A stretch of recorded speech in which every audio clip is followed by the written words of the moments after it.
इस वक्त की बड़ी खबर भारत पाकिस्तान तनाव को लेकर, जहां पर मोदी सरकार ने बड़ी तैयारी की है। बड़ी खबर, ओवैसी को बड़ी जिम्मेदारी दी गई है। तो भारत पाकिस्तान तनाव पर बड़ी खबर सूत्रों के हवाले से आ रही से बताया जा रहा है कि ओवैसी समेत 30 सांसदों को विदेश भेजा जाएगा,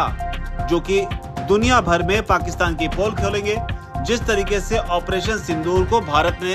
अंजाम दिया, उसे लेकर भारत ने एक नई तैयारी की है। मोदी सरकार ने नई तैयारी की है और बड़ी बात है कि इस तैयारी में अब ओवैसी को भी इसमें शामिल किया गया है। इस पूरे ऑपरेशन के दौरान, जब से पहलगाम में आतंकी हमला हुआ, उसके बाद ऑपरेशन सिंदूर और उसके बाद जिस तरीके से भारत और पाकिस्तान के बीच युद्ध जैसे हालात बने, मिसाइल अटैक हुए, उसमें ओवैसी भारत के लिए डट कर खड़े रहे। आतंकवादी जब भारत को हिंदू मुसलमान में बांटा जाते थे, नाम पूछ कर, मजहब पूछ कर, जिस तरीके से उन्होंने हिंदुओं पर गोली मारी, इस पूरे मामले में ओवैसी खुलकर सामने। और अब जो खबर आ रही है उसके मुताबिक ऑपरेशन सिंदूर के बाद कूटनीतिक अभियान चलाने की तैयारी भारत सरकार ने शुरू कर दी है, जिसमें ओवैसी को भी शामिल किया जाएगा,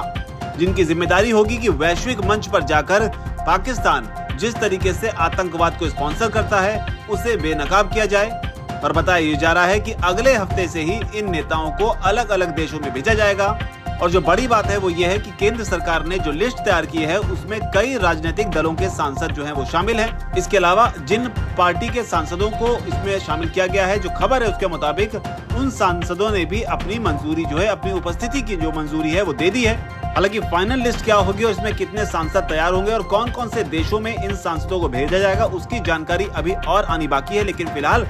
जो अपडेट आई है, सूत्रों के हवाले से बताया जा रहा है कि 30 से ज्यादा सांसदों को इस मुहिम का हिस्सा जो है वो बनाया जा सकता है। इसके अलावा बताया ये भी जा रहा है कि नेताओं का ये जो डेलीगेशन है वो 10 दिनों तक अलग अलग देशों का दौरा करेगा और इस दौरे के दौरान किस तरीके से भारत के पक्ष को दुनिया के सामने रखना और किस तरीके से पाकिस्तान को एक्सपोज करना है, इसके लिए विदेश मंत्रालय, भारत का जो विदेश मंत्रालय है MEA, वो सांसदों को जो राजनयिक मिशन है उससे पहले उसकी ब्रीफिंग देगा, उसकी जानकारी देगा कि आखिर किस तरीके से भारत के पक्ष को मजबूती से रखना है। हालांकि जानकारी के मुताबिक इस जो डेलीगेशन बनाया जा रहा है, इस डेलीगेशन में Bhajpa, Congress, TMC, DMK, NCP, JDU, BJD, CPI और इसके अलावा भी कई दलों के सांसद जो हैं वो शामिल हैं। और बहुत हद तक संभावना है कि 22 और 23 मई को 10 दिनों के लिए सांसद जो हैं वो रवाना होंगे, क्योंकि जो रिपोर्ट है उसके मुताबिक इन्हें मुस्तैद रहने के लिए कहा गया और कहा गया है कि जो भी जानकारी है इसके बाद में वो समय के साथ आपको दी जाएगी। लेकिन इस पूरे डेलीगेशन के दौरान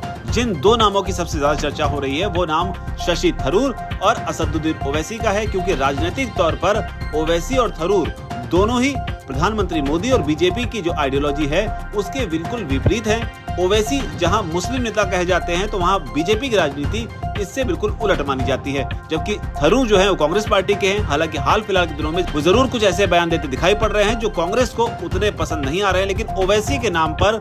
कई लोगों को हैरानी हुई, लेकिन जिस तरह से उन्होंने भारत का पक्ष रखा, जिस तरीके से उन्होंने सुझाव दिए कि किस तरीके से UN में जाकर पाकिस्तान को किस तरीके से तकनीकी आधार पर बेनकाब किया जा सकता है, उन तमाम बातों को अगर देखें तो ओवैसी एक अच्छी खासी समझ रखते हैं और माना जा रहा है कि जो डेलीगेशन है उसमें ओवैसी एक अहम भूमिका निभा सकते हैं। अब वो किस देश जाएंगे, किसी मुस्लिम देश जाएंगे, ये स्थिति अभी पूरी तरीके से साफ नहीं है, लेकिन ये माना जा रहा है कि मोदी सरकार अब ओवैसी को भी इस जिम्मेदारी में शामिल करने वाली है। फिलहाल इस पर जो भी अपडेट आएगी वो पल पल की अपडेट आप तक पहुंचाते रहेंगे। इस पूरी जानकारी पर आपकी क्या राय है, कमेंट सेक्शन में जरूर लिखें और चैनल को सब्सक्राइब करना बिल्कुल न भूलें। धन्यवाद।